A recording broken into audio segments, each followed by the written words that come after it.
Com estàs? Tens gana? O potser tens fred? Avui t'explico en un minut com expressar el teu estat d'ànim. Això és català fàcil. En català fem servir dos verbs bàsics per explicar com ens trobem. Estar i tenir. Estar ens serveix per explicar com ens trobem en un moment determinat. Estic molt bé. Estic malament.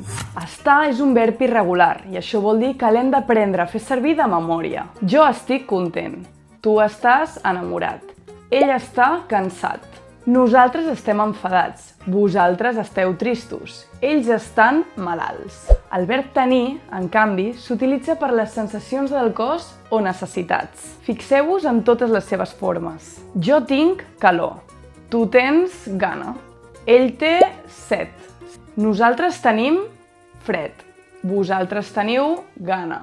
I ells tenen mal de cap. Com ho veus? Ja saps més català que ahir. Ens veiem al següent repàs.